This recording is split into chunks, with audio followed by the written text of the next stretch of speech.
Welcome back, everybody, to the Boulder Boys Show, episode number 32. We have a full house here. We have the Hemmings, YouTube celebrities, also runners. What's going on? We got Drew Holman here in the middle, dressed to impress. Hey, team. All right. Before we get to these guys, we have some announcements to go through. First announcement, check out the Boulder Boys website or newsletter. boulderboys.show. Sign up for the newsletter. Exciting stuff coming, which we've been promising that for 3 weeks now. But yeah, then I think Adam had an announcement. I do. To the Boulder Boys family. It's true. There's a new addition to the Boulder Boys family on the way. Yeah, my sweet, wonderful wife, who's a number one fan of the pod, actually, I think responsible for the intro music. Yes. Reminded me that I have not officially announced that we're having a second child. So surprise, we're having a second child. It's a boy. He's due in early June. So another Boulder boy on the way. All right. Yeah, we're stoked. So yeah, still a little bit of time, but yeah, shout out Julianne and future Boulder boy. We don't have a name picked out yet, but we're workshopping. There you go. So if you have any name suggestions, drop them in the comments. Oh, dude, seriously, Eli? That'd be great. Oh, really? Okay. Accepting names. Okay, Adam, you're doubling the number of children that you have. Yes. Like, what's super exciting about that? What's a little scary? And yeah, just how you feeling? Oh wow, what a great question.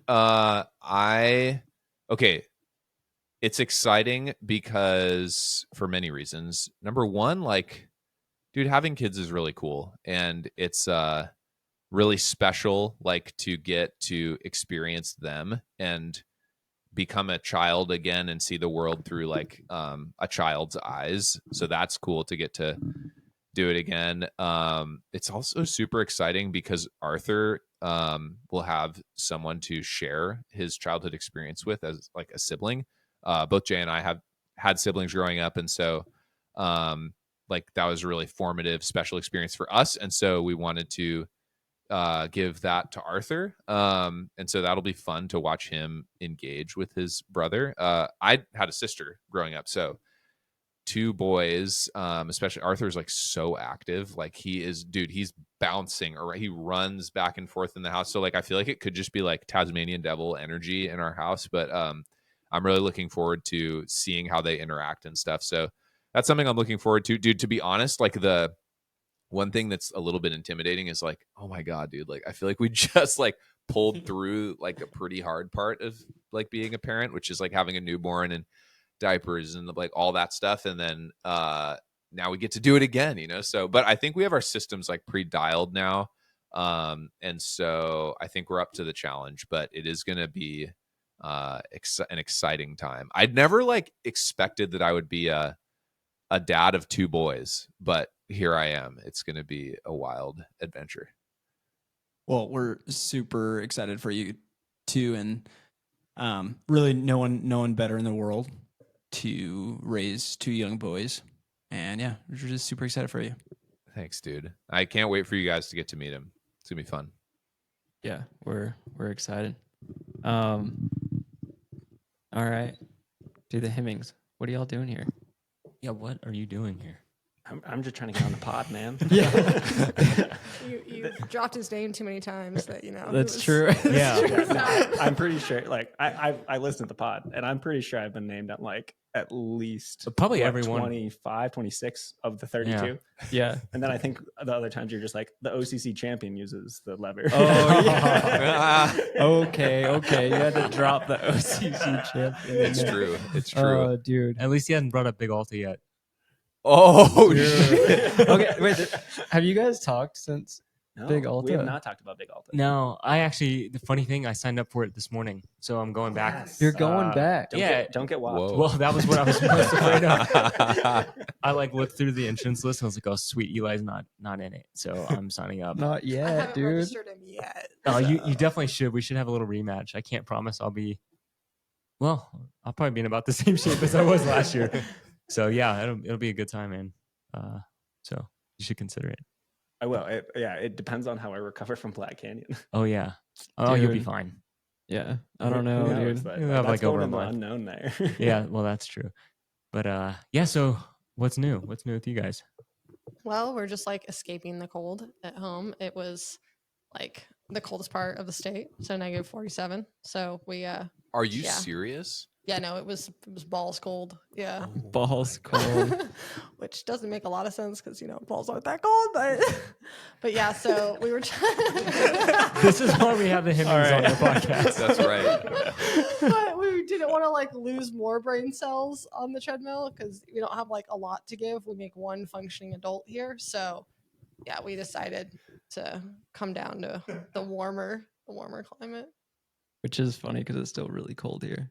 It's so much better though. Really, Yeah, I don't know. it's so you can actually run outside and like you can Mm. actually get on trails. I mean, last week I did my back-to-back long runs in shorts. That's right. Glorious. That's right. That's right. Yeah, I feel like last week y'all were talking about my long run, and then you went and did 2 of them back to back. Mine was slower. No, I don't think so. I don't think Wait. so. Tabor and Eli, I'm curious, like, what's the thing you miss most about being on the ranch, like when you're here in Boulder? Let's see. Probably just like the privacy. Like, I don't know, just walk around your house without any shades or anything. Mm. No, like I think one of the biggest things is the actual quiet. It is never yeah. quiet when you're in the big city. The Like, big city. it Yeah, is the big dude, city. y'all It keep is my big referencing city. this is the big city. There's like This is my big city. 50,000 people that live here or something. That's pretty big. Yeah, Yeah, because it's there's like 1,500 people where we live, Oh, that's fair. and also like we're on the ranch, so it's just like us and grandma. It's pretty quiet. Yeah. So yeah, and then right now where we're staying is right by next to a hospital, so we hear like the ambulance all night. So I think Oh. like Eli said, I miss like good deep sleep right now. So you guys are like right in town. Yeah, we're on Balsam. Okay. Yeah. Sick. So you guys are like hitting up Pearl Street, going to Yeah, coffee we're shops. super extroverted people. Yeah. I mean, you're That's here on this us. pod. You're talking to an This is audience a of people. This is a lot of socialization here, Yeah. guys. What time is it? Oh yeah, we usually wind down by this time of night. Yeah, Amazing. for sure. Amazing. Amazing. Okay, Tabor, small town question. As another person who grew up in a town of 1,500 people, like what was that experience like for you? And, thinking about the kind of athletic lens. Yeah, I think it was always you gotta look big, you gotta dream big. Like everyone wants to be like all county or all town. And so my parents like always said, no, you gotta think bigger than that. So I think it always like it keeps you dreaming when you live in a small place because I don't know, you don't get beaten down by like who's around you. You just get built up. So I think it was good. What was your experience? That's so cool. What what is it like living there now as an adult, and like how many of the folks who you grew up with are still there, and like do you still have community from that time in your life? Yeah, so a lot of people that grow up in Kremmling usually stay in Kremmling, which is kind of nice in the sense that you always have like the connections that you grew up with and you know people and nothing's foreign. And so that's something that I really like. And I don't know, we're big family people. Like I'm very close to my family and that support network. And so like we've been there for 6 generations. My grandma's 89. Like we get to work alongside my dad most days. So I think that's my favorite part, like just being close. Oh, that's so cool. Wait, so are you guys on like a cattle ranch? Or what's on y'all's ranch? Yeah, it's Black Angus cattle. What do you do? What do you like? What's a day to Dude, day? Are you like if anyone wants to see, they should go watch their videos. It's sick. Like actually getting a little snapshot of like what they do. But you should explain. But like a little plug for your YouTube channel. It's very cool. Thanks. Yeah, YouTube, you can like envision it, but it kind of changes like month to month, season to season. So right now it's like not super exciting. All we have to do is feed the cows. So that happens this time. And then come March, we start calving season, which is when we have to calve out all of our herd, which is about 200 cows. So yeah, a lot of babies, a lot of time spent, sleepless nights, because you have to check them every hour usually. And especially now with the reintroduction of wolves, that's pretty sick. So got to make sure no one's getting chomped on. And then Yeah. Has that happened yet at your ranch? Or It hasn't happened. We haven't lost any cows, but our neighbor has lost quite a few. yeah, I actually saw. I was reading an article that was talking about how they were starting to like reach Kremmling, the wolves. Like, Oh well, in the all introduction. 10 were released within 20 miles of where we okay, live. wow, Yeah. maybe that's nuts. Dang, that was on my ballot. Did you vote for it? I don't know. Dude, it's think I'm kind in of yeah. It's kind of funny. Everybody who I'm- like lives in the Front Range in the city voted for it, and then like everybody who Yeah. lives in the mountains was like, hell no. Yeah, everyone in the Front Range were like, "Oh, they're gonna be cute dogs." I'm Yeah. like, "You ever watched them tear into a calf?" Ooh. Yeah, Yeah, yeah. man, what No, a don't get me started on that one. Oh, but, man. crazy world. There but we go. We just got yeah. political on the podcast for the first time. Yeah, Dang. bring the mountain folk down Yeah. to the big Yeah. city. It's amazing. Sweet. Okay, so you guys are down here. I know what Eli's training for. Tabor, what are you training for right now? 'Cause Yeah. You're like saying bye to the trails.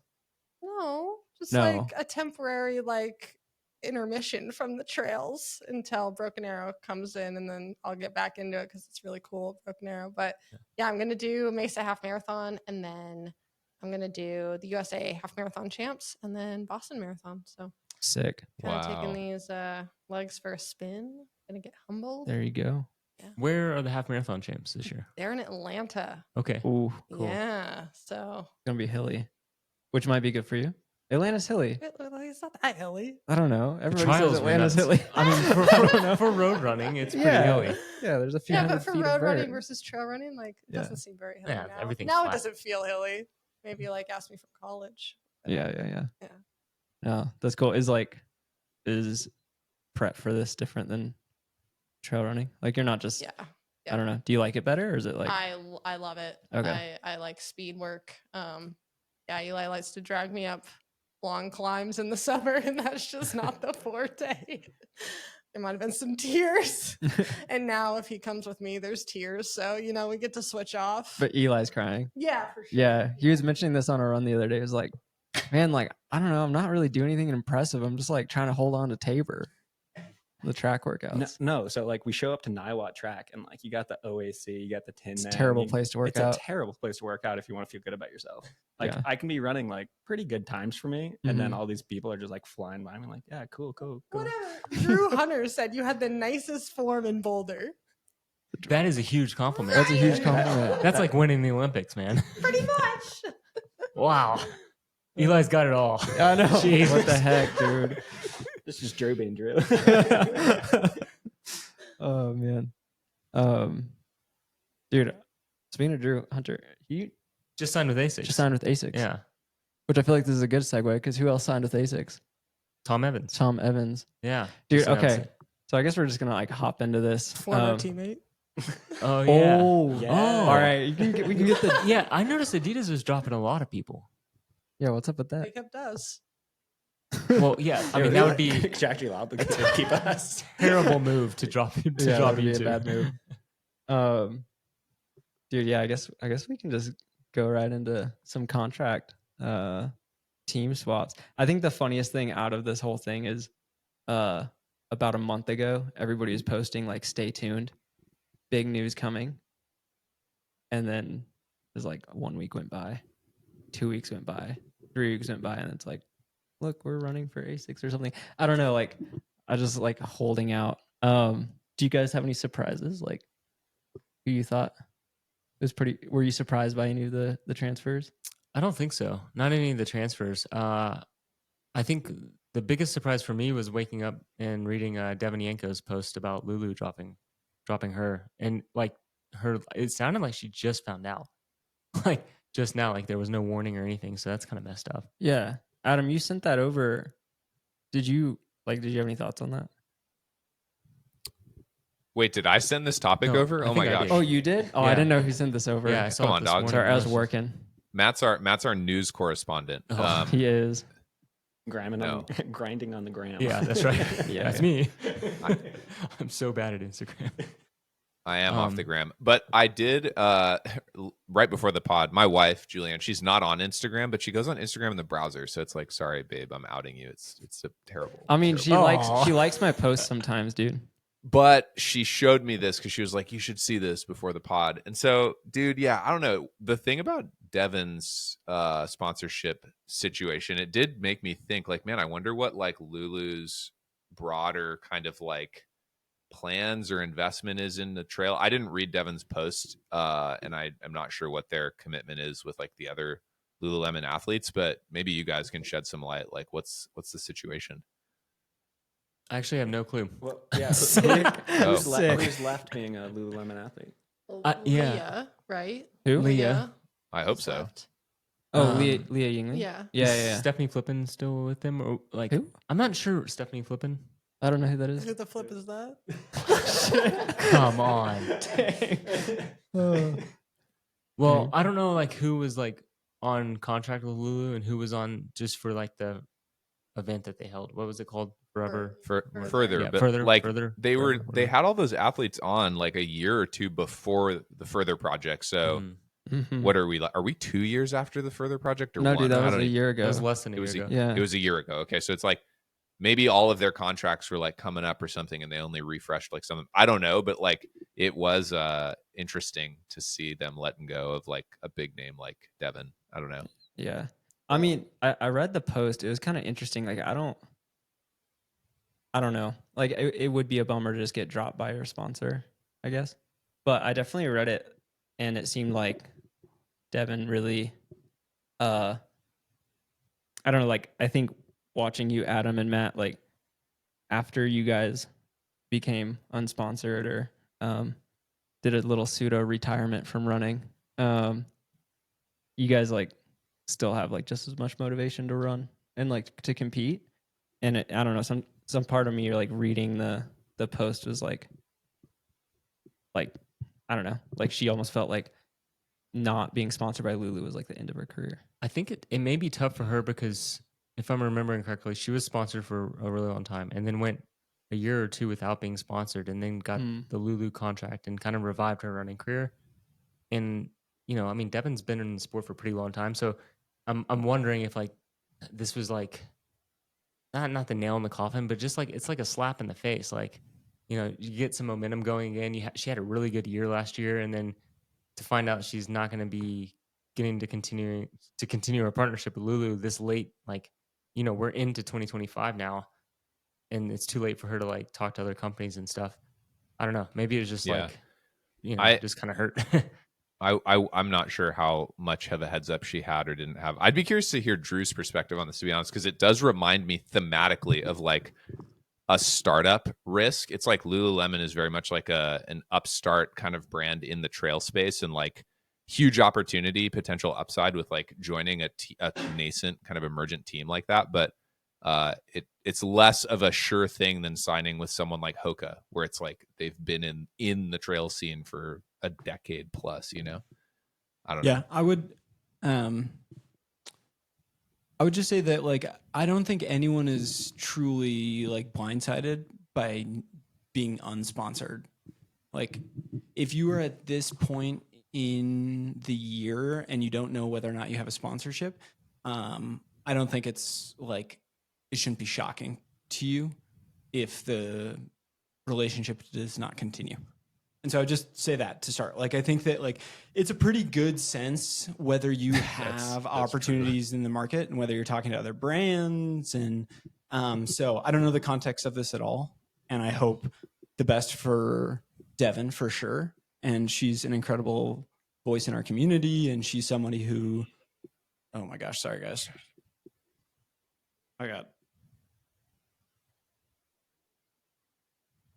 Okay. You guys hear me now? Yeah. Sorry about that. Yeah, you're good. She's like a really great voice in our community. And I obviously was not in the room for any of those conversations, but if we're a month into 2025, I find it hard to really believe that it was a shock. And if it truly was, that's like a really hard position to be in, because that means that Lulu had communicated to Devin that there was a deal there and that she was expecting that. And so if that is the case, I feel deeply for Devin. But I do just think that, like, you know, conversations happen throughout the year. You have a sense of whether the market is interested, whether there's a market there from a sponsorship standpoint. And a lot of that is also driven by like how you're performing. And unfortunately, the market's a little bit short-sighted on, you know, your value to the market. And at the end of the day, like if you performed a year ago, but you had a tough season, it's like really hard to build that market versus like, you know, the tapers right now are like, if they were to go out for contract negotiation, they'd be in like prime spot to sign new deals. And so I just think that there's a lot of complexity to this situation. And I really feel for Devin, but I also want to just acknowledge that I don't think these things happen overnight. Like it's like any business negotiation, it takes months and months and months for these things to come together. And so, you know, I would hope that she wasn't totally caught off guard. And if she was, like, that's a really, really tough position to be in. Yeah, definitely. I mean, I think it's a bummer. Like, I think we sat here, like, I don't know, maybe 10 months ago or something. We were talking about the further event. And I think we all had that question of whether Lululemon was going to be still in the game like 1 or 2 years later. And definitely like seeing them kind of, you know, dropping Devin, or I mean, I guess they dropped Camille, but that was like a little different circumstances. That was Connor Herron's fault, dude. Connor Herron. But yeah, it's just there he goes. But yeah, it's just kind of a bummer. Like that's not the way you want it to go. You want like the brands to come in and see the value and stay. Not to say they're not. I mean, they still sponsor Leah Yingling. Think.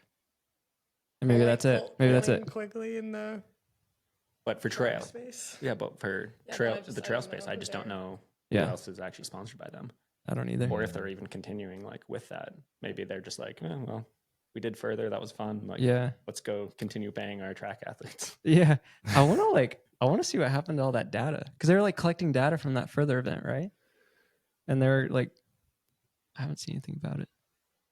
Adam, just to close the loop on your kind of original question, though, on the business side of things, like I do think that it is emblematic of early stage startups and also like early markets where like clearly there is an incredible market in trail running. And I think for new brands that come in that don't have a history with the sport, it's hard to know exactly what's going to lead to that ROI for the brand.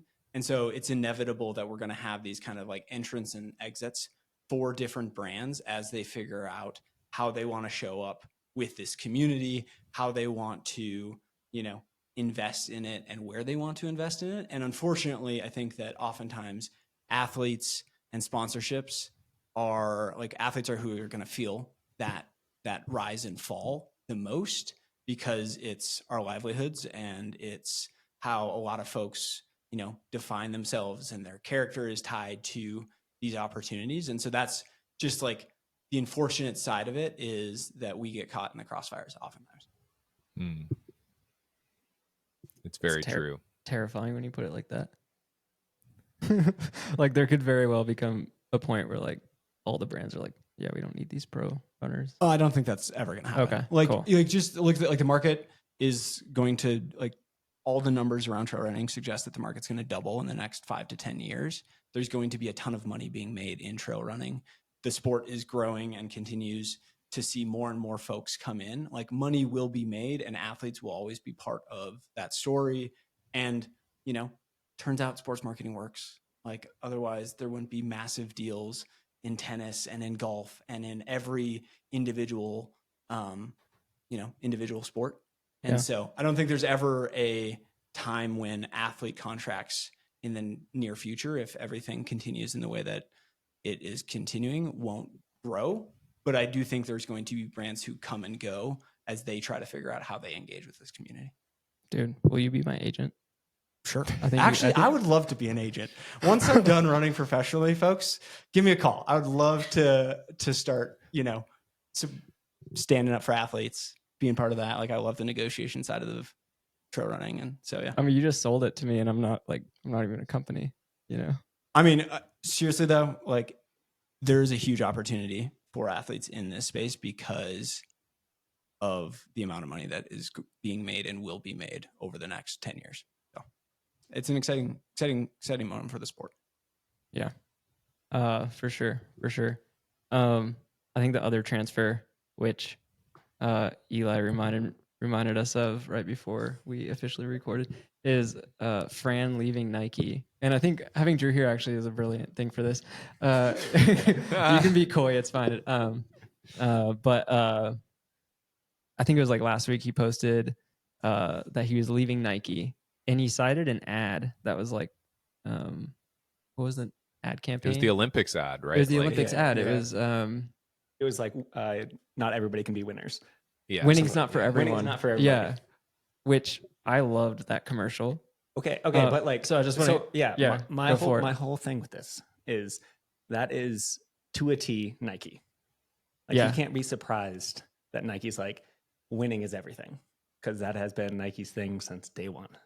Yeah, That's at true. like at all costs. Yes, absolutely, right? So like I guess I just can't be like, I saw it and I was like, that's kind of sick. Like that's Nike. Leaning in. That is so Nike, just being Nike, unabashedly Nike. Let's do it. I mean, I agree. I feel like the ad worked on me too. Like I saw LeBron, like, I don't know, what is he, 39 or something? Like, Yeah. doing like a workout before the sun comes up, and I was like, yeah, winning's not for me. Like, like that's sick. No, like on the other side, I can see how that can be misconstrued of like, it was kind of coming off as like, you need to be selfish, you need to be all this stuff. But I just saw it as Nike being like, yeah, you got to be tough, you got to make sacrifices. But I can see where Fran was coming from, right? Like it was like, oh, winning should be for everybody. It's like, Yeah. what? You got to make some sacrifices, right? Totally. Yeah. Wait, what? Well, I didn't. I think this falls didn't read- into didn't sorry, read the Adam. post. No, I'm just curious. Like maybe to set the stage, like what was Fran's like issue? I mean, it sounds like he got like dropped, right? Or like what is the deal? He said like, he left. He said he left, but my guess is Nike wasn't going to pay him what he's worth, because I know what he was making before, and he wasn't getting paid what he's worth. He's definitely a high value athlete in the sport. Yeah, Like, that's for sure. He's worth a lot, I think. Huh. Okay.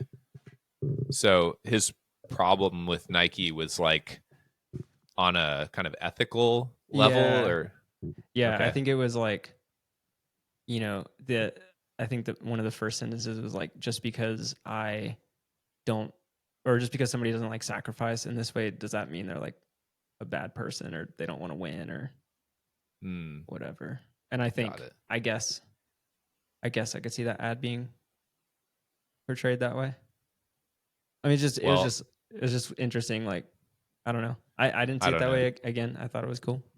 to be somewhat playful, it's like like by definition, winning is for like one person out of all of the people who do the That is race. true. So it isn't for everyone. That's true. Whoa, I feel like Drew was about to say something. This is probably in the realm of you can't talk about it because. Oh, okay. Wait.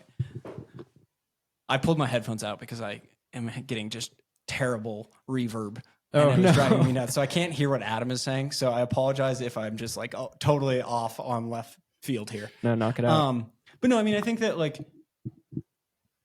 this is a prime example of like there can be two truths in this situation. Like Nike does care deeply about athletes who are performing at the very, very top end of sports, are pushing human performance. Like that is a huge part of the brand that they've built and a huge part of what has made them one of the most valuable companies in the world.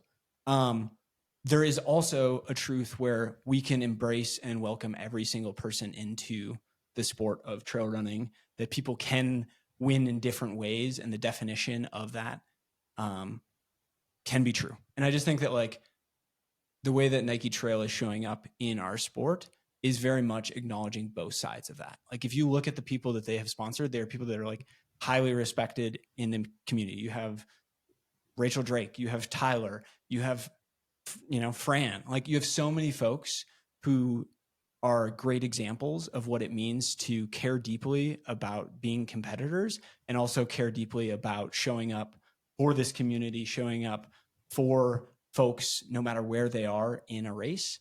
And so I just want to say that, like, I think that when we think about the trail community and we think about Nike Trail and how they're trying to show up and how they're trying to figure out how to navigate being a massive company that people have really strong feelings about for different reasons, they're trying to show up in a way that feels like, they're here for the long run. And so I think that totally respect Fran, totally respect his decision to move on. I think that some of these ads are also just like to get folks talking. And look, we're talking about this ad now, 8 months after it was released during the Olympics. Like clearly they've done something right. And sometimes those types of ads that push us and make us feel a little uncomfortable ultimately are what are most impactful. And I think it's also great that Fran's using his platform to share how he feels about it. And like that is so justifiable and is healthy and will ultimately like push us in the right direction. So that's my political response to this, because I've had nothing but a great relationship with Nike and they pay me. So I think it goes back to context though too. Like the commercial wasn't necessarily tied to like trail running, right? It was tied to the Olympics. And honestly, what's the goal at the Olympics? It's to get the gold medal. And whoever doesn't get a gold medal is usually disappointed when they go home. So I think like you also have to look at the context of what the ad was. It wasn't like they were showing it during UTMB week and it's like, oh, winning is everything. And like, this is like only the first person across the line wins. I think like you got to see where they were putting it. And I think maybe Fran just overthought it Possibly. He does tend to do that. We sometimes. love you, Fran. He's vulnerable. I get it. Yeah. I think the biggest thing was I think he just didn't feel valued I think as that's an athlete accurate. at Nike, and it was time to move on. I mean, it happens with everybody at some point with every brand, and I think he signed with Hoka, and I think it'll be a good relationship. Hopefully, the funny thing about all this is Hoka's trajectory is right now. I mean, they're looking a lot like Nike did at the beginning. Like, I mean, Hoka's like knocking on the door at the moment. With Deckers and everything they own and how much money they're making and what they're doing in our space. So, it'll be interesting to see like if in 5 or 10 years they'll have an Instagram post talking about Hoka's values. I don't know. That's just how it works. Circle of brand life. Yeah. I thought for sure he was going to normal. Me too, dude. I was about to say that. He couldn't quite convince Killian to open up the wallet, I guess. Did they sign anybody? Because I know Ali's not I with think them they just anymore. dropped. Yeah, just no money. Well, I also do think that some of the arguments that Fran is making would have landed a bit more had he gone to a brand like Normal or like Patagonia or, a brand that is really, really ingrained to always trying to do the right thing for the world and the community. And by jumping from the largest shoe company in the world to the second largest shoe company in the world, don't quote me on that. I don't know if that's true, but it's like right up there. Those companies are probably more similar than they are different. Yeah, that's fair. I mean, I was pretty for him and like Fran being a friend, like pretty stoked he went with Hoka. Yeah. Because he's it'll be good. getting like good value. And like maybe Normal would have, or maybe if he signed with another brand, but it was cool to see him go to a brand that at least in the first couple of days he's been with them seems to value him for his ability and for who he is. Yeah. And Fran, if you're listening, you are a wildly impactful voice in our community, and like just keep speaking your mind. I think that one of the reasons Fran resonates with so many people in this community is because he wears his heart on his shoulder and he just like, cares deeply about everything he does. And he puts that and he races like that, which is fun to see. Yeah. Like that boy races so hard and just like collapses at the end of races. And so he kind of like puts that into every aspect of his life, which is, just super impressive. And I think that like, this is so true to who Fran is, that I would never want him to not feel, like he can share what he's thinking. Yeah. Shout out. That's a astute observation, Drew. Shout out Fran, honorary Boulder boy. And I can attest on the PTRA board, he definitely goes above and beyond in terms of work and has overextended himself in that regard too to try to do good for pro trail runners. So yeah, shout out Fran for sure. Yeah, definitely. Adam, question for you. All right. Oh wait, Drew's exiting. who's out? I got to roll, y'all. All right. Love y'all. Bye, Thanks for Drew. coming. Yeah. Bye. Yeah. Hemmings, you should just move back to Boulder. Yeah. That'd be great.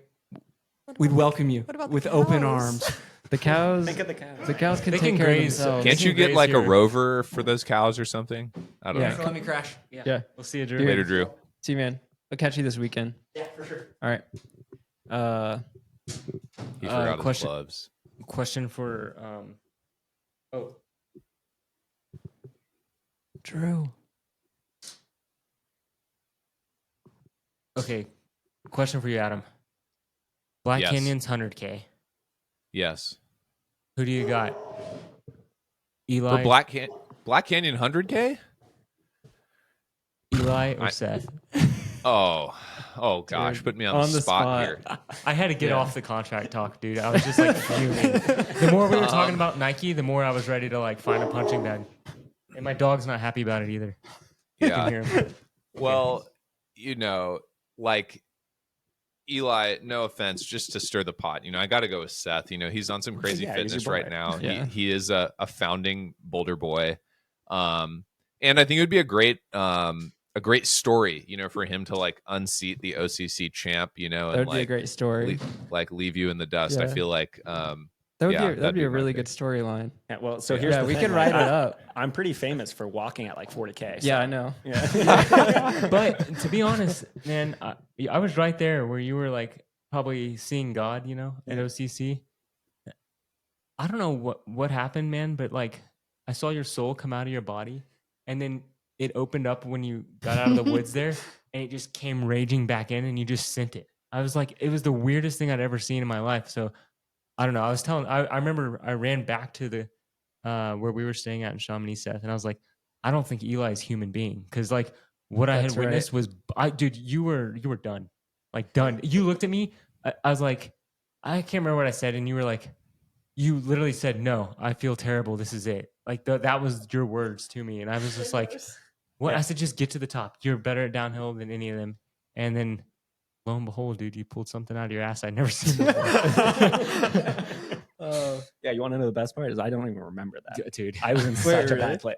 Do Yeah. you not remember seeing Matt? No, on not at all. La Nuts. Flagere or whatever. No, That's there's quite a wild. few people that are like, I was running next to you in La Flagere. I was like, I don't remember that. I was like down Yeah. in the woods, like right before you come out of the, out of the woods there on that ski slope. Yeah, right where there was supposed to be water coming down. Like all week Yeah. there was water think coming I down. was and there like- wasn't water coming down. Yeah, for some there's reason. nothing. It's just dry. I was like 100 or 200 yards, like before you got to your Adidas athlete manager there, and dude, he was like sweating full, like he was like ready to give you a pump up talk, I think, and like I could tell like he was all stoked, and you were just dying, and I was like, and Fran and who was it? Antonio. Antonio were like right. Oh, I mean, that's dude, right. they were like right there. Yeah. I was just like, I blew This is an nuts. 11-minute lead.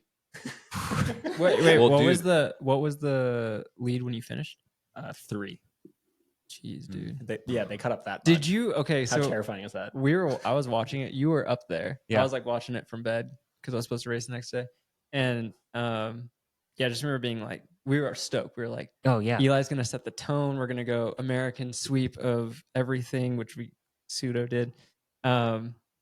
And yeah, I remember seeing you stop, and I was like, dang, like there it goes. I can pull up the messages. We were all as a group, the Boulder Boys. We were messaging, and I remember, I think, was it you, Adam, or something, and said like, Eli's literally coming back from the dead or something like that, and like had all the Dude. emojis and everything. It Well, was great. So I wanted to ask Eli, like, is that how you always race? Like you're like turning yourself that far inside out, or is that just like what happened on that particular day?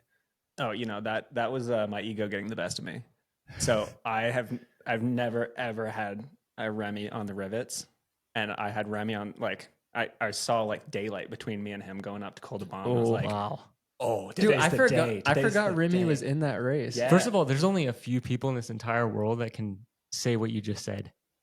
That's true. You had Remy was on my, rivets. that was Like, my that is first time nuts. ever. That was my first time ever. So that's why the ego got to me. And I was like, Ah. I'm going to push a little bit more and push a little bit more. And then going up and over Col de Balme, I was like, oh yeah, it's a fine. And then the heat started getting to me, like going down the hill. I was like, uh-oh, here we go. Dude, It was a warm day. it was. Yeah. It was. Oh, Uh, Dude, Dude. so awesome. And Remy Well, hasn't been okay. the same since. But so for Black Canyon though, like Eli, do you feel like pretty confident because you torched that 60K course like I don't know if it's last year or a couple of years ago. You've got experience. Yeah, so I did last year. I did the fun part last year, all the downhill. I didn't have any of the uphill. That the 50K is the race, man. Yes. Yeah, why aren't you doing that? You can always switch to the 50K. No, I'm super excited. Like honestly, like just going to try out the distance really more than anything. So I hopped in JFK, but I feel like that 50 miler is so fast that it races like a 50K. Like the time that I was out there was about the same time as OCC. Yeah. So like, I don't think that changed anything. I didn't learn anything new on that one besides, yeah, I should probably train better before that type of race. But like, I actually want to figure out kind of, do I like the 100K distance? And this is kind of like a easier step in to 100K. Yeah. What makes you want to go up in distance? Because like you could easily take a Francesco route and just like stick with 50Ks for quite a while. Like you want OCC, you like not everybody wants to move up, you know? Yeah, no, I honestly am just doing it for fun, like just see what I like the most. Kind of, I mean, this is why I changed sports from triathlon to trail running. It's like I'm doing this for enjoyment, for fun. Like I am going to do it with all I can. I'm going to try to do it with excellence. But when it comes down to it, like I'm going to do what I'm having most fun with. And if that's getting my teeth kicked in 100K, sure, whatever. I can appreciate Dude, that. I don't know. I feel like another reason Tabor was giving you grief about your soft hands. You want the belt buckle from State so you can wear it on the ranch, dude. Let's go. That's what you're in this for. That would mean you need to get a belt. Oh my God. Jeez. I'm a sweatpants boy. Oh my goodness. It could be a new look, you know. Like his Adidas, like stylish boots and like sweatpants. Like jumping throwing along. grass. Here Like- goes. Wait, okay. I Well, guess, we're excited to see it, dude. I'm excited to see you guys race. It's gonna be fun. Will you take the ticket when you get it? Dude, I'm so on the edge about it because like the motivation to go there is not about the ticket, Right.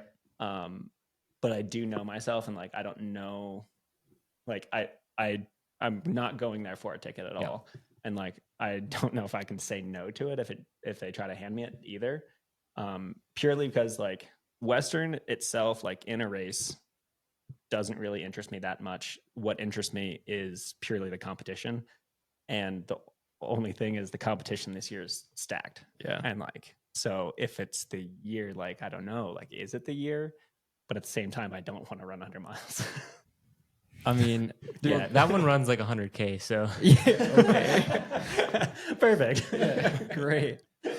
I mean, dude, I feel the exact same way. Like I think States is cool, and I was out crewing Adam, and it was like very inspiring and very exciting. But I don't know, like 100 miles in the heat doesn't sound that interesting. But It goes down smooth, dude.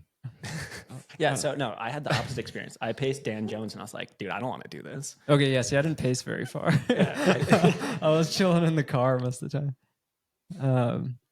But yeah, dude, the competition this year is super compelling, and just to like be part of the storyline. Like if you get a ticket, it's like, oh yeah, no, we have the OCC champ there as well. Pretty cool. Pretty cool. And the JFK champ. Yeah. You, Seth. Oh, The yeah. multi-time. Yeah. Yeah. You'll both like two more That's champions, true. you know, That's true. joining the start list. Yeah, it'll be fun. I think. Dude, okay, here's a question, a serious question. Let's say you guys are both like, 1, 2, like a mile out. Are you guys holding hands, dude? No, hell dude, we're not holding hands, dude. I feel like Okay, just tripping checking. Yeah, one of us is gonna be in a cactus for sure. No, Good. I don't even know how I'd race it, dude. Like, I feel like I just sit and kick. That's my. Dude, I'm at the track twice a week. Just remember that. That's Oh. true. That's true. That's a good point. I'm not saying I'm running fast at the track. I'm just at the track. That's true. Just getting my feelings hurt by all the OAC guys. He's watching people run on the track. He's like, I'm there. Yeah, that's a good point. No, I don't know what I'd do, but that'd be crazy. I actually like that's a worst nightmare scenario. Like, obviously, ideal scenario to racing Black Canyon is you get like a 25-minute lead and you just hold it and win. You know, it's like super easy. Is that your race plan? That's my race plan. Yeah, I'm gonna get 25 minutes in the first 25 miles, Oh God. and then I'm just gonna hold it. But dude, like my worst nightmare is like getting down to the last mile with like a ticket, like especially if it was like for 3-4, like a ticket on the line. Like, sounds terrible. Yeah. Maybe for both of you guys, because Matt, you're not doing the 100K for sure, right?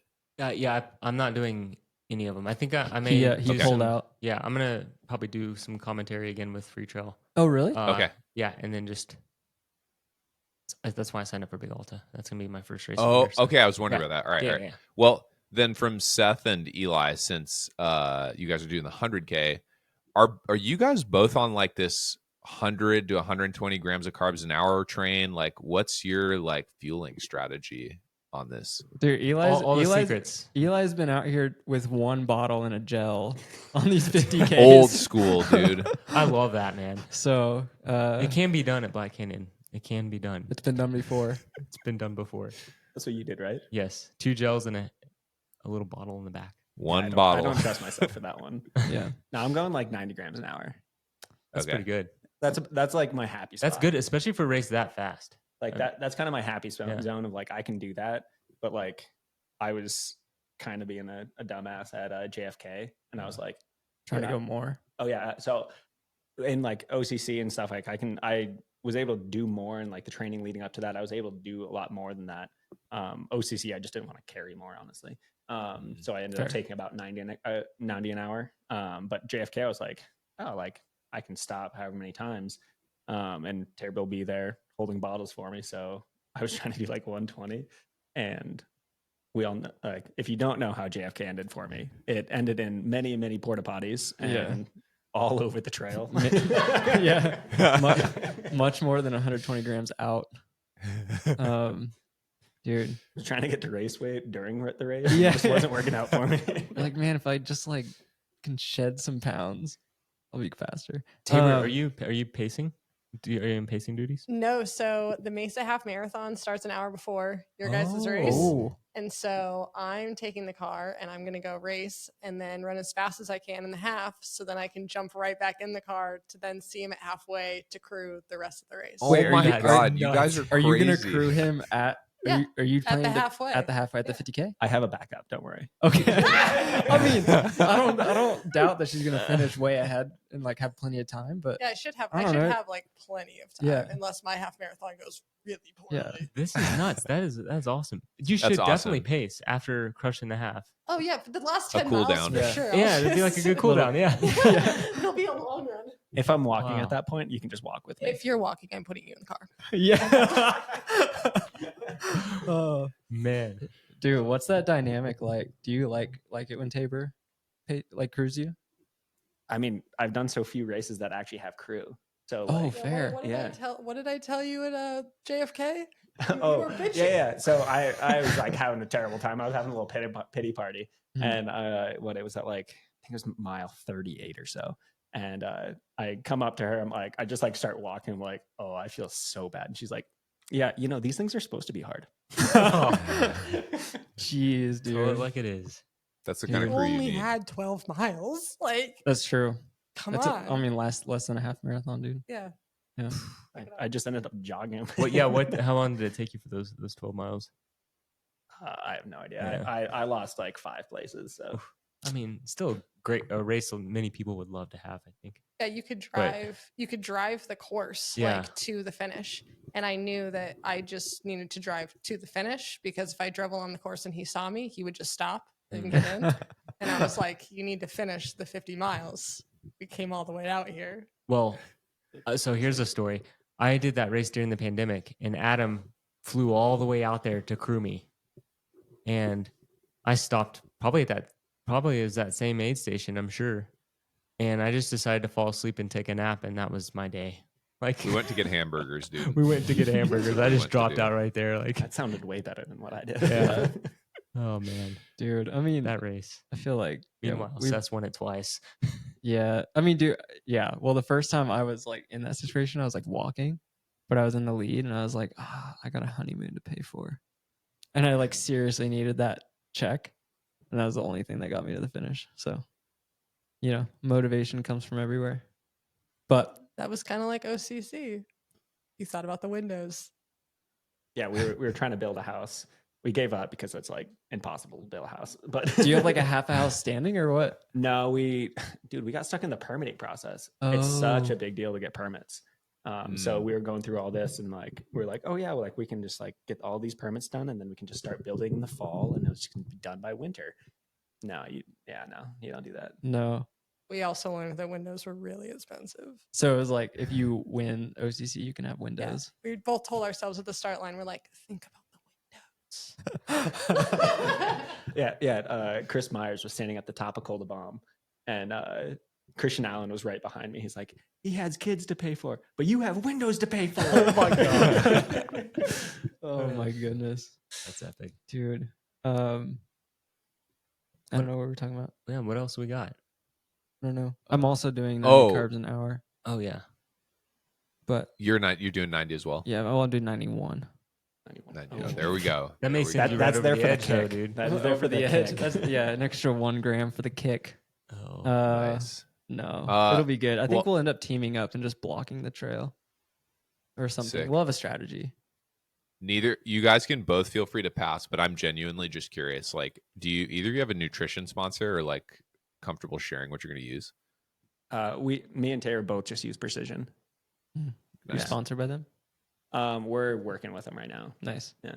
Nice. I don't have a nutrition sponsor. Dude, get on the Flow Gel. Flow gel. Game changer. Dude, I think I talked to you about this. I tried to use the gels, but the texture was too thick. No, not the 90s. The Oh. Flow Gel. It's 300 grams of carb in one packet, and you just put it in a 500 ml flask. Oh my Oh. god. Yeah, and then you just get. That's what I was doing on all those runs that we did. Oh, that's why you have one flask. That's why I have like one flask Okay. and like a cup of waters. Dude, that makes sense. Did you that's see that wild. comment on y'all's YouTube where like we did this I don't know, some YouTube, we did some run and somebody was like, all these guys going out for a long run without any liquids, and like I don't know, we very clearly had water bottles and Yeah, stuff it in was ours. like we all had like the inner tube around our waist Mhm. full of flasks full of liquid. And you're like, you can see that there's some liquid there, man. Yeah, I think I had 2 handhelds in No, the video. I just like commented. I was like, yeah, man. Like I think, but all of us had like at least a liter of water, if not stopping. Hey, we for a don't need little to bit more. justify our hydration to the masses, you know? Yeah. I mean, Back up. shoot, Some people do. haven't you seen like old Anton videos from Boulder? He's just drinking Exactly. out of the streams.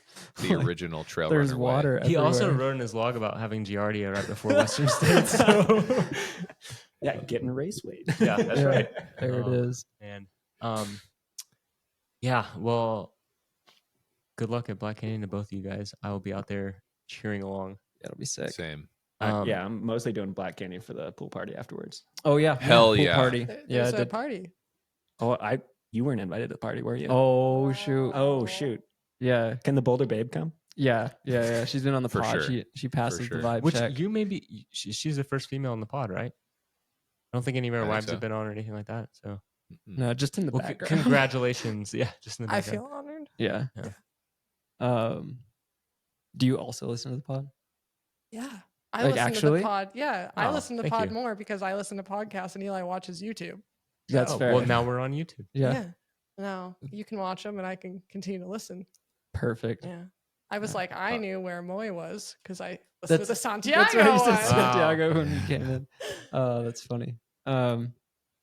Dude, I guess the other thing we had to talk about is I think we have to talk about Stian. He's back have to. he's back in the news cycle. We also about a year ago reported on his little positive test at OCC. Dude, I think first off, I want to know like, yeah, I haven't listened to the interview with Free Trail. Yeah. What- Did any fill of you us guys in. listen to it? I listened I to the did. first little bit of it. Yeah. Man, it was heavy, dude. Like, I left it thinking like, I was confused as an elite athlete because now I don't know if I should trust like world anti-doping. And that's concerning. I don't know what that noise was. Oh, whatever. Anyways, I don't know if I should like trust anti-doping federations or what. Like, like I could be not taking any supplements at all and end up with a positive test, supposedly. So I don't know how I feel about the whole thing. Yeah, it's hard to trust because like then you're listening to like WADA and how they covered up all of the Chinese that were doping. And then also like USADA getting in trouble by WADA for having like people continue to dope. Yeah. Continuing to dope just so they can get information on other people doping, but allowing them to compete and get the prize money while competing. So Wait, what? There's a yeah, they were like informants. So they had like these people and they were like in these groups and doping. And they were like, yeah, continue to do that and continue to race and train so you can give us information on the entire group and we can bust more people. But you'll be good. You'll be sanctioned. You're good. That's crazy. Do we know who those people are that were informants? No, I think we could guess though, right? No, I don't know. Okay, sick. I'll let the people. Oh man. well, where I'm like, I was really blown away by listening to the whole. If you haven't listened to it, it's on Free Trail. Debo interviewed Stian and just kind of talked about the whole situation. I was blown away by how they were like after he pissed in the cup, basically in a house in Chamonix, which kind of blew my mind too. That like this one guy was responsible for the cup for 5 days and like no idea where the fuck the cup went. Like, wait, what? Well, he took it to his home fridge, dude. Yeah, like that needs to Which be is, locked like, up in a so safe with a code. whack. Yeah. Wait, did he actually? Yes. Yeah. That's crazy. But was it the Swiss Federation that they like how they have like they outsource for doping, or was it WADA that was controlling the doping? Well, so it sounded like it was the French. Yeah, Anti-doping I think Federation. I think 2023 this was right. Because they Yeah, they 2023 it outsourced- was. they outsourced their doping control Ah, at UTMB. yes. And so it's like a third party. So it's not WADA. It wasn't that year and it wasn't this year. So I don't know, like, what are their protocols? Wow. It's like courts. I Like, mean, what yeah. was courts? A joke. That's what the fuck that was. That's fair. I mean, that's kind of what they do in the U.S. I feel like whenever I've never been tested in the U.S., but whenever they send the USADA dude to these trail races, it's like, I don't know, it's the same guy, and he's like a fan of the sport, and he also works for like ATRA, and Yeah, and he doesn't Like, actually like- watch UP. Like, you know what I mean? Like, yeah, it's like, I don't know. I don't know. I'm sure he's a It's nice guy, frustrating, but man. It's frustrating, is what Yeah. it is. I listened to the interview. It was a great interview. I don't know. I don't know Stian, but I definitely felt bad for how that has impacted his life for the last couple years. Like, it definitely sounded rough. And yeah, like by his account, the way that drug testing timeline happened was like sus, and definitely like the impact of that positive test result was like so significant to his entire life and career. And like the way that the test happened and like the lab results were processed and there was like this huge delay and like all this stuff just like was it really, I think, unprofessional and bad look for like UTMB and WADA. So I definitely like have less trust in that system, in the system now than I did when that news broke a year and change ago. yeah. I mean, I can remember, and I'm curious if it was any different this year, but when I got tested last year at CCC, it was like, yeah, like it was crazy. Like, I'd already had like 2 or 3 non-closed drinks, like just from water bottles or whatever. And like, Carrion was bringing up French fries and like stuff up to the like testing room for me. Like there was no like lockdown security. Like my understanding is like when you finish one of these races, you're supposed to get a sealed bottle, and that's like you can only get sealed bottles from like official water people, and like it was just like loosey goosey. And I think for UTMB the next day, like Jim, Zach, all the people in the Katie, I'm sure all the people in the top whatever that got tested at UTMB. This is 2023. They were handed like a resealable bottle, like a thermos, which is like number one no, because in theory it could be tainted, Dude, that's I terrifying. don't know. What was That it? is terrifying. No, I got sealed bottles this Oh, year. you got sealed bottles. Yeah, that's yeah. good. Didn't you guys also get like whisked away? Yeah, Yeah. right away. Yeah, so Like Dan Jones was still puking as they were like carrying him off to like go pee in a cup. No, so I finished the race. I had a little interview. Like, I don't even know if like 4th place was in yet. And they're like, "All right, we're going. You have to come with me." And we went, and they put me in a car and drove me to this place. And I sat in there for like 2 hours because they didn't have Wi-Fi and they couldn't get the machine actually going. Like they had an iPad that they have to like actually keep track of everything. And so like me and Francesco were just like chilling in there. Nice. All right, like I guess we can just like hang out and shoot the shit here. Yeah. That's crazy. Honestly, the testing rooms after the race are pretty fun. Like just sitting and chatting. Well, it's a tangent, but from an athlete experience standpoint, Eli, that sounds kind of shitty. Like you didn't get to like revel in the performance you just laid down. You just like get in a car and go sit in a room by yourself. That kind of sucks. Yeah, no, it was weird. Like, say like if Tabor like had finished the race, she dropped out. Where Argentina. Yeah. And so I knew she like I came across the finish line. Like one of my first questions to the announcer was like, "Yo, what's going on with Tabor?" And he let me know. And so I was like, "Okay, shoot." But if they would have tried to take me away and she was like coming into the finish, like there's no way I would have fought for that. Like it's one thing, like, oh yeah, just like lots of people coming in. Like it would have been nice to hang out there, like actually see the top 10 come through or something. Teammates, all the friends. Yeah, like there's so many cool people coming through there. And yeah, I just like whisked away and like, all right, well, I'm gonna go hang out in this poorly lit room and with a bunch of Gatorade and water in front of me. It's definitely sketchy. I mean, I don't know. It's tough because you don't want to like. I feel like we said this before. Like you don't want to believe that the system's faulty. Like otherwise, like I don't want to be scared every time I like do well at a race that like my urine's gonna be tampered with and then I'm gonna test positive for something. Well, that was I'd have to go back and re-listen to our episode when we talked about this to begin with, but Episode 3. that was wow, was it really? I don't know, 2 or 3. Anyways, that was like our conversation was I don't remember everybody's opinion, but mine specifically was kind of on like I was kind of harsh and against Stian because I was led to believe like this is the gold standard. You don't like not believe that WADA or the anti-doping federation is gonna like just like give you a bad test when you're a clean athlete. Like, I mean, what are we supposed to do? That's what I'm just like so frustrated right now. Like, what are we supposed to do if there's like a big question mark over it now?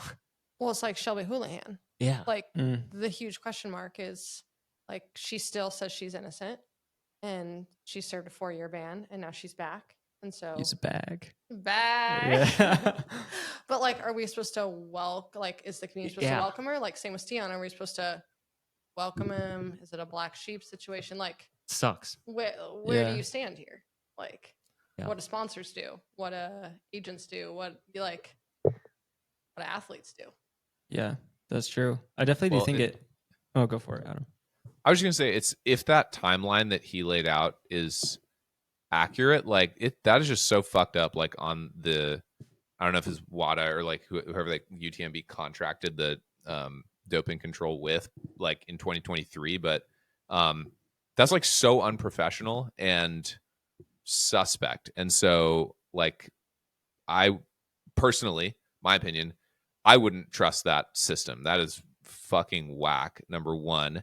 Number two, like I can believe, but I'm surprised he doesn't even take supplements, dude. Like he's like, I don't take anything. And so it's like, and then UTMB, so fucking stupid. No crew allowed at OCC. So motherfuckers out there drinking knack at the aid stations, but then they can't provide the fucking Who lot knows numbers what and those- batch numbers. Who knows what those crickets are taking that's in the powder? Right. but they couldn't, UTMB, the race, couldn't even provide the lot and batch numbers on this nutrition that they provide at the race. So it's like, that's fucking broken. Like, I don't know. It's just unfortunate. That is crazy. I will say his I don't take any supplements feels similar to Shelby Houlihan's like I ate a burrito. Like it's I don't know.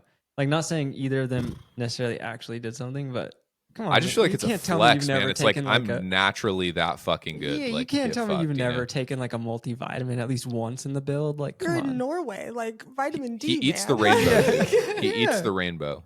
I don't know. Maybe he doesn't. Maybe he's like, just water and sourdough bread and fish or whatever they eat up there.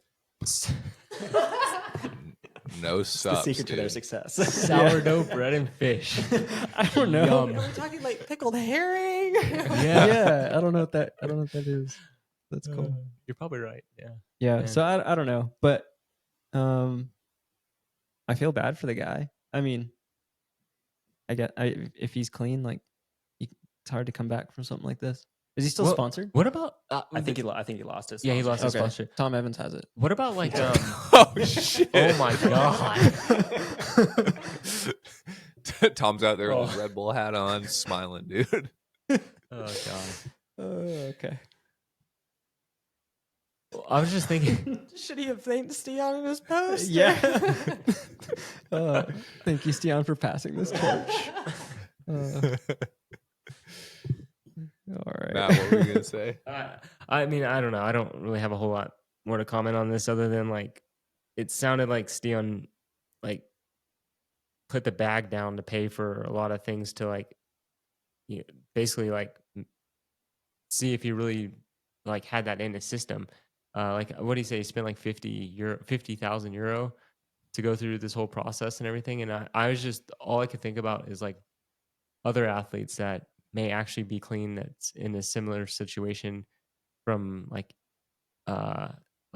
who are in a situation where they don't have the cash or the ability to or support to like fight back, and even like they're just having to serve out 8-year bans or whatever, and their running career is completely over. And I don't know, it's just there's a lot to it. I think I'm really glad that Debo had him on, because it kind of opened up my eyes to all this, and I'll definitely like not trust. I won't trust anything until like I don't know. It's is there any way of ever knowing for sure that this is going to be like a good process? Are you not going to pee in the cup? I will pee in a cup, but it's just like I don't know. Like it's going to be a real bummer when somebody's going to test positive in the future, and we're going to be like, oh yeah, well we all pretty much knew that person was doping, and then somebody else is going to test positive, and it's going to be like, I don't think they're doping, but then it's like, I don't know. Now you're categorizing people. I don't know. It's just frustrating. Yeah. I just wish there was like a clean line where we could just if you test positive, in fact that person was doping. Yeah. That's how it should be. That's true. But I don't know. There is another angle, which I won't get too specific in this, but I think in like some circles in professional trail running, and the Debo Adam froze, so it looks like he's falling asleep. Hopefully he's still there. It's okay. I'm still here. Okay, Okay. sick. There's like, I don't know, like maybe 3 hours into a run, you shake this out of some people. And I think some people think that there's a possibility that a opposing company could have had something to do with. Are we talking about Solomon? I'm not saying anything. This is the Boulder Boys podcast, Seth. But that's what I've heard. There could This be sounds like some like weird deep trail running state conspiracy theory. What It's the hell absolutely is a deep, this, dude? deep trail running state. I can't be the only one How that's would heard this have happened? No, that's why I said we've heard it. I heard Okay. it. Yeah. That's why I said the company. That's Yeah. what I've heard. Maybe I'm Yeah. wrong, but Yeah, I Yeah. mean, he did leave Solomon and go to Asics, right? And I know Like, And he some was- people were not happy about that because Yeah. of the Golden Trail series and all that. yeah, but- right. Like, Who knows? I mean, here we are starting What's conspiracy okay, theories. but here we Light are. it We're up. like the right? we're the equivalent of 3 hours into a run. Like how do they set him up? Like Mm. how did that happen? They Well- gave him one of those bottles that didn't have the top secured. Someone just Oh shit! Yeah. There's some pretty sip, sip, high sip, up sip, sip. people in that company. And the French guy who kept Steon's piss in his refrigerator actually is the cameraman for the Golden Trail series. And the Golden Trail series pays Solomon, and Solomon paid him to taint his piss. Wait, That's what happened. Wait, is that's the full rumor? Matt. Well, No, all I'm I kidding. know. Wait, was that any of that true? No. Oh, Dude, no. no. I mean, who knows? Could be. I mean, yeah, who knows? Dude. Matt's like, I'm I not hope- saying it's not true. Don't quote me on it, but it could be true. You know. Yeah, They definitely do not quote me on any of this. that's true. Yeah, don't quote us on any of this. That was great. Jesus. That was very Jesus. convincing. Yeah. Yeah, I spend a lot of time on YouTube. You are the informant here, yes? Yeah. Yeah. No. On the YouTube. No. Yeah, enough talk about drugs. Don't Sweet. do them, kids. Oh, Seth, yeah. do we have voice memos, dude? Yeah, I didn't like filter through them, but I feel like we can. Well, we got to hit at spit least them one or out. two with the Hemmings. You know, Yeah, give them the I- full experience. I agree. I know it's getting late there, Adam. While Seth is pulling this up, what do you? We kind of briefly mentioned it earlier. What do you think about like the Solomon U.S. team just basically being gone? And I don't know. I know we had it in our notes. It's like nobody's sponsored by Solomon anymore except for Courtney. Well, Courtney's expensive. again, I Yeah, will that's what I think. say my obligatory thing. I am not on IG, but if that is true, man, I'm sorry for the athletes that are no longer sponsored, and at the same time, like I hope.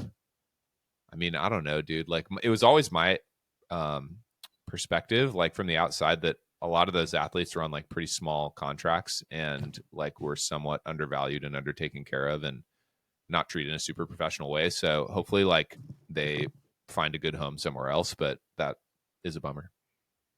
I miss the days when like Solomon was like, they had their YouTube channel and they had their Killian's Quest videos and Mm. they took over trail. I still Did watch they, Killian. did That's they when I keep got into Max it. King? Like, he had to have tenure by this point. Oh, right? I think he Yeah. works for them, right? I think he's employed Probably. as a I feel like he should have been something. kept on as like, you know, yeah. the Smithsonian Yeah. for Solomon. Yeah. Totally. Dang. He Yeah, is the guy I they're trail running after all. Like, That's true. Okay, no, actually, funny thing though, like Tabor had a oh, we don't poster need to share of this. Max King on her wall. When Wait, she was are going you to- Wow. Oh. Was it signed? I wasn't really even wanted it to signed. be. Oh my goodness. I mean Max I King's a told him stud, dude. this. yeah. Oh, You met him since. oh yeah, we're Yeah. tight. now. Okay. Yeah. Cool. Did you get that poster signed? Not yet. Okay. Something Yeah. else signed, but no. Oh my gosh. There you have it. All right. That's amazing. Dude. Oh yeah, you guys used to run for Solomon. Yeah, we did. Oh yeah. Yeah. So you would know the T. Oh, now I feel bad. Well, You guys were on Yeah, Solomon when dude. this happened. When Yeah, what yeah, was we your were. experience? Yeah. What was your experience on Solomon? Have we reached the statute of limitations? Like, can you speak openly about it or not? Yeah, like we definitely can. Like, I think we ended up not being a good mesh personality wise, but at the same time, Solomon was the first brand that talked to us and actually like took a chance on us when no other company would take a chance on us. Like, no one even talked to us the year that we got into trail running. And so, like, honestly, like, yeah, there were some differences, whatever, but like they took a chance when no one else would. So we kind of owe it to be here because as soon as they did, then other brands were interested. And they're like, oh, yeah, the Hemmings, they must be okay. They're like, yeah, we're not that bad of people. Like, yeah, thanks. I don't know. What did you feel? Yeah, no, I had like a decent time when I was there, but it just was kind of one of those things. Like it was hard working with differing ideas of like what should be happening, what shouldn't be happening, and like kind of I want to go do my exploratory thing of like I want to go race all these different races and kind of figure out what I like to do. And they're like, okay, like we enjoy you racing these races though. It's like, okay, well, like I'm still gonna go find what I want to do. Like I'm not in trail running to go just race Golden Trail. Like I love Golden Trail races; they're so fun, and I definitely will go back to racing Golden Trail. But I do want to try out like Black Canyon. I want to get that Western States. get that belt buckle at Western States in like 4 That's right. years, and wear them on my right. sweatpants. You'll get so much respect from the in-laws. Safety pin them up there. Yeah. Amazing. Yeah. That's a good point. Solomon was that thing for a lot of athletes. But just to set the record straight, they weren't taking a chance on you guys. You guys were like so fucking good when you hit the scene to begin with. So the fact that other companies weren't swooping you up is weird. Yeah, no one wanted the couple. Like I think part of it is. Do you guys come as a couple? No questions. Yeah, we were trying to do that. Okay, I think that's yeah, the cool. tough thing, right? Yeah. Like I think that's a much harder sell than like an individual athlete. I don't think so. I actually think it's better. I think it's I think way it's better better. for branding. I think it's great now Adidas that we knocked it out have of the like park. our story. Yeah. But Oh. like But when At the we also- beginning. but we also created our story. Like they weren't. No one was going to help us make that. Yeah. They're like, that's kind of cute. And then once it started working, they're like, we had such a good idea. I was like, yeah, sure, thanks. we've been trying to push this damn idea for so long. All right, voice memo. Yeah, it's fired off. All right, this is from Sir Trots a lot. Oh, that's great. It's a great. I feel like that's a cat name. I can't see his actual name, and maybe that's it. Maybe that is his actual name. All right, here we go. Hey guys, this is Conrad calling in from the Pacific Northwest. Love the podcast.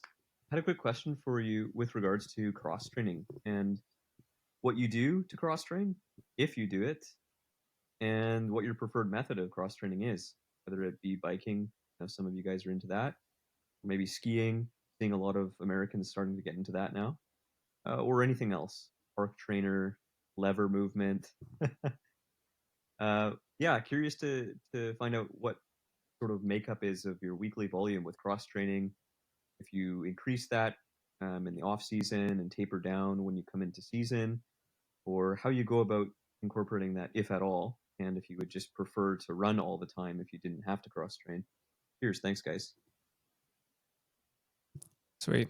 Thanks for the question, Connor. I don't know. I definitely want to hear y'all's takes. I feel like, especially coming from a triathlon background, I feel like it doesn't feel like cross training. At least that's my experience. I mean, yeah, it was kind of just like the thing that you did, right? Like I was a professional cross trainer for 6 years. So, but like, honestly, right now, I actually turned into a very much a fair weather cross trainer. I do spend quite a bit of time on like the lever, but that's not really cross training. That's just running on the treadmill with a little assist. And so right now, like building into Black Canyon, I'm just trying to strengthen up the legs, just trying to get them a little bit tougher than they were. So I'm just running right now, not doing much else. Yeah, I think like it ebbs and flows in the season. Like when it's nice back home, we're out there gravel riding. But like if it's too cold to wear tights, we don't. That's fair. Or if it's negative 25, we do not cross train. That's fair. our cutoff. That's a steep cutoff. Yeah. That's the ski cutoff. Oh, okay. Yeah. Like no skiing. No skiing, negative 25 or below. Gotcha. And we have gotten to a parking lot at negative 24 and we were pissed. to ski. Yeah, it was awful. We still went. Dude, it Rules was are rules, man. it was like 2 degrees the other day and I hit the treadmill. I wasn't going outside. I definitely feel like, well, I kind of wonder this. So like, I don't cross train intentionally, like ever.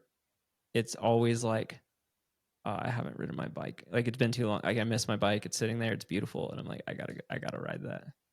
And I think, yeah, I don't know. I don't plan out cross training. Like maybe on a day, maybe like if I'm looking ahead, I'll be like, oh, I'm going to bike that day, but it's just cause I want to go ride my bike. And like I could double run, but I don't want to do that. And same with uphill skiing, like, or skimo or whatever they're calling it. I think same thing. Like I don't do it thinking it's cross training. I just do it because I want to do that activity. So I guess in that way, like I don't cross train, but when I do other sporting activities, it's like purely pleasure, unless I'm forced to do it, and then I ride my bike a lot. like if I'm injured or something. But I know Matt loves cross training. Yeah, you know my answer. He's Dude. been out. Yeah, he's on the bike Aqua 7 days a jogging week. specifically. No, Yeah. no. I When's the last time you aqua jogged? probably college. Okay, that's fair. Yeah, when it's like your coach is right there, kind of forcing you to cross train because nationals is in 2 weeks, but you have a stress fracture. Fair. You know how the NCAA system is. Yeah, man. I don't know. I'm a purist. Like I'm either running or I'm sitting on the couch. Like that's it. There's no in between. I guess the closest thing to cross training. I mean, I've gotten on the lever, but even that's hard for me to like enjoy because I can't stand treadmills. But the closest thing I'll get to cross training is like going out for a hike. Like if I can't run, I'll just like hike, and then if I can't hike, I'm definitely not doing anything. Yeah. It's fine. I mean, I've been doing this since I was like 11, so I like to convince myself that I have this base built up, even if it's not not real, and then I can just like kind of. I mean, you're kind of experiencing that now, Adam, where you took a long time off and you're coming back, and you're probably coming back much quicker than you would have thought, fitness Yeah. wise. Well, I am, which is really cool. But I think I have a different like take, which is interesting. I'm surprised I'm the only one who's using cross training. I use it like a tool. Like I am using it strategically right now because I think if I were doubling all the times that I would otherwise like want to get additional aerobic volume, I would be injured. I would have some kind of injury from coming back so quickly. But because I can like cross train on the bike and do a double workout, like or Z1, Z2, like aerobic activity, but with like a totally different movement pattern. It's been like a really effective training tool for me in the last like 5 or 6 weeks. As I'm like returning to what is a normal running volume for me coming off significant time off. So I feel like it's been really great for me. In this season, I use like a shitty ass, he asked like for some specifics, like a shitty ass road bike on a kicker trainer, hooked up to Zwift, and I ride in ERG mode, and I pick programmed workouts depending on like what kind of intensity I want to get. And that works really well. You can just like lock into some music and like get what you need to do done. Plus it's warm inside and not freezing. So that's also beneficial. But to be honest, when I am in like regular fitness, I also am like a purist from a running standpoint. If I'm going to like do more, I just run more. So yeah, it's a situational tool for me. That's good. Yeah, no, I think one thing to say, like, it's kind of the obvious thing, but what gets you good at running? Running. Yeah. I So if you can take it, right? Yeah, like, yeah. that's the one thing. Like, if you can take the volume, so if you're limited by how much running you can actually do, that's Totally. when cross training is a great tool. Absolutely. I like think I think Adam's Yeah, using it. exactly. Spot like on. Adam's using it perfect. And I mean, we all coach and stuff too. And I know we prescribe cross training to athletes and stuff, but I just, me personally, I just like, I know where it takes me mentally and it's not a good place. And so I'm just not going to do anything and I'll be better off. But if you like it and can use it as a tool, then more power to you. That's just extra aerobic work you get in without the impact. It's awesome. Yeah, for sure. Yeah. Yeah, thanks for the question, Sir Trots a lot. Connor, right? Connor. Yeah. That's a great handle. All right, you guys got time for one more? Yeah, We're sure. like 2 hours past your bedtime. Yeah, I mean, Okay. if we're doing it, we're going doing big. it. Yeah. We're in the big city, so like You're in the big city. Staying out late. Oh, before I click the next one, I do got a shout out. I met somebody at 24 Hour Fitness who's a fan of the pod, and his name's Rory, I believe, and he recommended a coffee roaster in Boulder that I'd never heard of. And I actually picked up the coffee from there, Prodigal. Well, coffee. what is it? Who is it? It's quite good. Prodigal Coffee.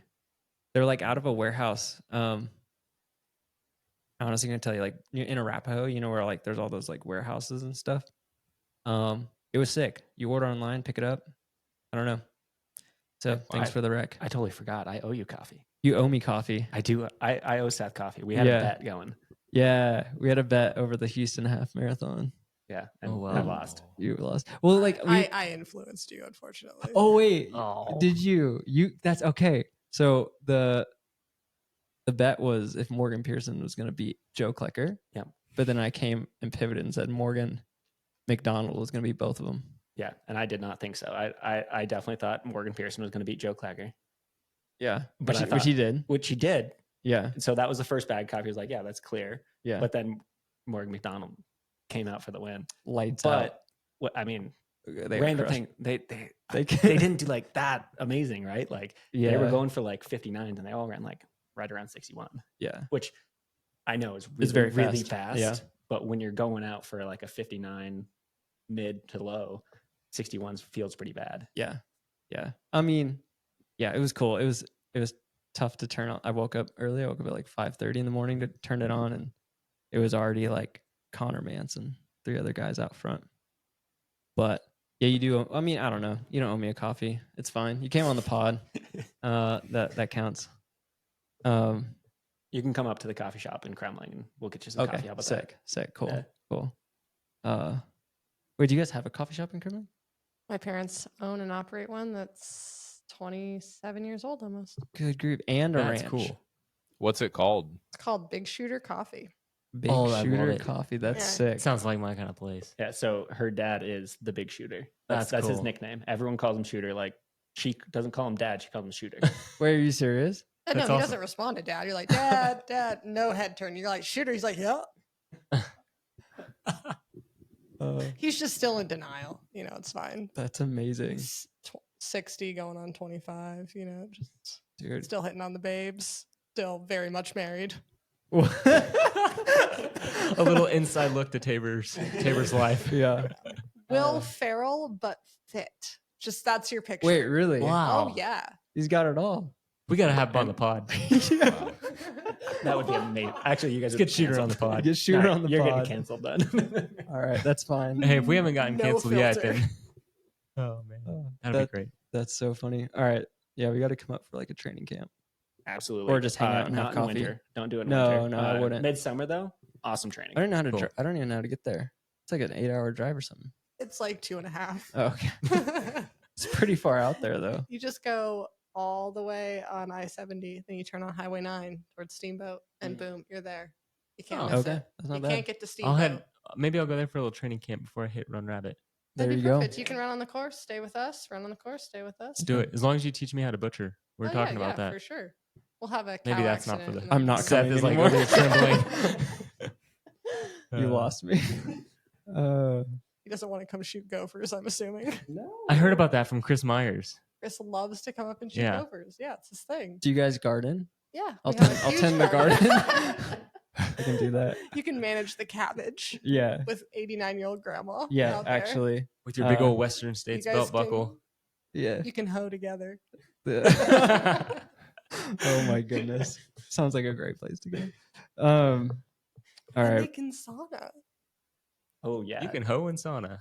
No, so there's a sauna culture at the Shoal Ranch that is kind of like dangerous almost. It's like super competitive. Like Like who can stay in the sauna longer? oh yeah. So Oh, my. Drew Hunter came and he did pass out, right? out, I think he threw up and passed out when he got out because he was trying to stay in there longer than Tabor's younger brother. Wait, are you serious? Yeah. Wait, how long were they in for? I don't know. It was like 20 minutes, but it got up to like 220. Oh so my like, god. What? Yeah, it's That's like the wood-fired. 24-hour gym Yeah. here in Boulder. Yeah. That thing's like 210. It's wood fired. Eli gets his testosterone up by chopping all the wood, Wow. and then we have a cold plunge right out of it. Dude, how do your Okay. hands handle chopping that wood, dude? Not well. No. Yeah, you gotta wear gloves. Oh, man. Okay. Sorry. That's not my joke to make. Anyway, that's amazing. Well, I'm pretty weak in the sauna, not gonna lie. I'm like 10 minutes max. Western States isn't going to treat you well. Then. No, Come no. on. Well, I'll get better. Yeah. Kremmling training camp. Kremmling training camp. Yep. Yep, Competitive saunas. It's a exactly. very dangerous game. It's a really bad idea. Dude, it's crazy. Can't believe Drew Hunter passed out. It's funny. All right, this is from mm.s. Also clicked his profile, mm.s. Sick. All right, we're gonna play it. Yo, this is Mac. I've got a hot take that I would like your take on. I feel like my Strava very recently, has started to be inundated with activities that are purely time based. No other metrics, no other data to enjoy, being that it's a social media page. It's just like 2 minute cold plunge or 25-minute sauna or 20-minute lift. Like things that you don't got to put on Strava. Log those in a notebook, put those on private. Um, Strava, for the most part, how people use it, a social media platform, right? Am I wrong? That stuff annoying? Am I the only one? I don't think so. I want to hear it. Well, Mac, have you been on any other social media pages? Because it's the same shit. Has CrossFit found Strava? Is you guys seen that, right? Like people do post that. Yeah, but like if you Do go you- on Instagram, like look at the people post the same stupid shit. They're like, it's like, why am I looking at this? Like it's social media. Like, you know what I mean? It's not just Strava, Yeah. right? Yeah. Or am Okay. I wrong here? Yeah. I get what No, I get you're what he's dude, saying. you're right. Like it's not all super substantive, meaningful content. A lot of it is BS Yeah, and filler. which is yeah. Yeah. But Yeah, but to validate some of that, like I remember when I was sauna training for big races, I would put it on Strava. But see, I was courteous to people and I would check the mute checkbox Yes. so that it wouldn't go to people's feed. It's like it's for me. Okay, I want to keep track of them. Okay, yeah, I was gonna say like there should be a button that like the viewer can push and it's just say, I just want to see runs and rides. Like, Yeah. I don't want to see walks. I don't want to see random things. Like my favorite is airport walks. Oh my goodness. Like from one gate to the other. Yeah, Dude. Yeah, that's not Strava. yeah. No, like okay, so I follow this gal and she's like my favorite follow on Strava. Erin Tunn. Okay. She's Aaron Ton. Yeah, like Okay. Ton, like a ton. Yeah. Sick stuff. Okay. Yeah, Like no. walking in airports. But okay, the thing is like she does really cool stuff and like she does like she used to like summit a mountain like every single day, which was kind of sick. And like she posted a picture from the top. It was like, I got my mountain fixed through her. And I was like, yeah, I'm on the treadmill and she's doing this cool thing. But then she also posts airport walks. I'm like, it's tough, right? Yeah. I mean I don't know. I think one of my good friends always says that Strava is the best thing about Strava is just a beautiful log. Like you can just look back. I don't know, like I can click a random date and see a run and like see the title and be like, oh, I remember that, you know? And I feel like a lot of people are using it as a log, but to your point, it is like, or to Mac's point, it's kind of overdone if you're like, I don't know, 25-minute lift. Like, I don't know what Strava could do to make that more interesting. Like, I don't think a lift needs to even be on Strava. yeah. Like, I don't know. I guess Strava originally started as just a running platform, or was it running and cycling, I think it was just a cycling platform. or just cycling? Yeah. Okay, and then it was a then added website. running. Yeah, It was a website you would upload your GPX. gotcha. So cardio only. Uh, Wait, that's what we're doing. I think just it has to have cardio a. only? Okay, hold on. I'm also very much been on the treadmill lately, and that feels similar to like lifting, where it's just like okay, yeah. hour 20 treadmill, you know. Watch was But off. it's like legit. Honestly, I don't know. I don't.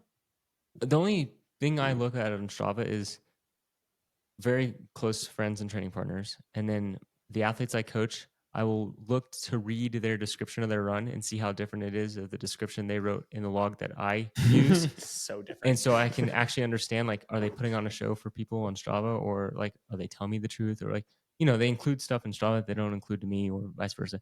And so I tend to not look at anybody's runs unless there's a description. And then I like, because I like the reading aspect of it, like seeing what's in their mind rather than like what route they did or how fast they ran or what course record they got. I don't know. Yeah. Okay, wait. This along the same lines. What do you guys think about paragraphs under every activity? See, I don't mind it, I guess. I feel like that's what Instagram is for. Yeah. I agree. yeah, Yeah. yeah, you're agree. right. Because then they'll also post a photo from their run and put it on Instagram. I don't want to read it twice. Yes. Yeah. I feel like people use Strava for different things. Like some people kind of use it as a journal. like to record some of that kind of musing. I'm in the training log camp. Like I just use it as a log, and I'll put notes in if it pertains to the Same. workout. Or Have any of you guys ever just made just a post? Yeah, for this podcast. Oh, there you go. Yeah. Okay. When we started this podcast, I made a post. I barely post runs, so Yeah, that's true. That's true. You only post runs when you run with people. yeah. do you both still have like the alias? Yeah. Like you don't even have your real name on Strava? Yeah, thick I'm, cortado and white latte. Oh, you just gave it away. Shut up. Oh, actually, I'll beep that out. It'll be great. Yeah. It's really not that hard to find us. Yeah. So I was on the Free Trail podcast, like, I don't know, a year or two ago. And he found me the day that he did that. And then on my Free Trail fantasy, it has a link to it. No, And so, like he outed me. Wow. And just now it's just like not a secret. dude. We're really unfun follows though. Yeah, you guys don't post enough. No, Yeah. gotta be a mystery a little bit. Yeah. Our training's not like a secret. It's just like we live on the ranch and people don't really need to know where that is exactly. So yeah, true. No, I can appreciate That's that. fair. That's fair. Yeah. I do. Not saying that we don't have keys, but like we don't really have keys. There it is. You can get into their house. Yeah, you can come steal some shoes. I have too many. Fair. Wait, what? Muffins, our dog, will definitely eat you. Really? Oh yeah. I haven't met Muffin. I met Oh, you Willow. can get him. You can meet Muffins. He's you way imagine? more of a personality. Is Muffins here in Boulder? Yeah. Okay. Can you imagine getting eaten by a dog named Muffins? Okay, no. So this dog is actually like pretty intimidating looking. Like he's probably like 90, 95 pounds right now. And so we gave him the name Muffins because we're like, this dog's probably gonna look pretty intimidating. So we need to like emasculate him a little bit. I love that. Mm. That's Yeah. just cute. Is he actually intimidating or is he like sweet? No, he's a sweetheart. Okay. But he is like a lot. Gotcha. Way too much energy. We raised a hellion for sure. Nice. And then you have Willow. Yeah. And then we accidentally adopted the dog for ourselves. So we got a dog for grandma, and it ended up being the most difficult dog ever. And so she gave it right back to us. Oh, and my she's like, goodness. "Here you go." And we're like, "Well, I can't just like give this dog away. Like if I give it to the Mhm. pound, that's putting it down." if anyone wants a dog, Willow's they available. can have her. Yeah. It's amazing. Yeah, she's a Wow, sweet. sweet. She's a nice dog. She's just a lot. Like Yeah. the biggest ball of anxiety you've ever seen. Like absolutely terrified of every human there is. Yeah. The one time I saw her, the car door was open and she was shaking. Yeah, she shakes most of the time. Oh, okay. Poor thing. If my wife is listening to this, she's definitely gonna like ask about it and want to adopt her. We have too many dogs. Oh, we can bring her in. That's cool. No, you wouldn't even know she was here. The dog. Does Oh, she yeah. eat? Does she- 3 pieces of dog food a day. Like pieces or like Yeah, cups? okay, she's a toy Aussie. Oh. So like you have like mini Aussies, and then like below that you have like toy Aussie, which like basically is just like an Australian Shepherd, but they like made it with like a Chihuahua or something. it's like a It's literally little the size rat of dog. Chihuahua, Yeah. but it looks like an Australian Shepherd. Huh.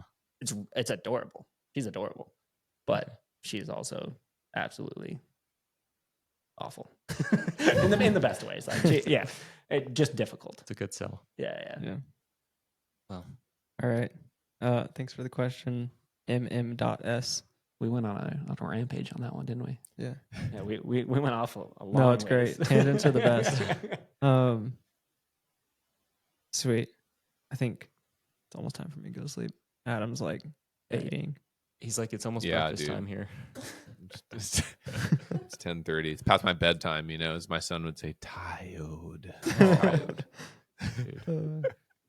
Dude, but Amazing. Eli and Tabor, thank you so much for coming through on the pod. It's like, go follow the Hemmings on YouTube.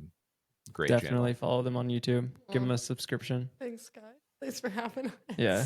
Yeah. Also follow us on YouTube. Shameless plug for the pod. That's all I got. Yeah, thanks for coming on. Yeah, thanks Yeah. for having us. See you guys at Black Canyon. Oh yeah, And Yeah. I'll see you Yes. in that last Pool 20 party. meters yeah, at as the you pool sprint by party. me. Yeah, yeah, exactly. You know it. Yeah. I don't know. That'd be sick. Absolutely. All right. Bye. Thanks for listening. Bye. Bye.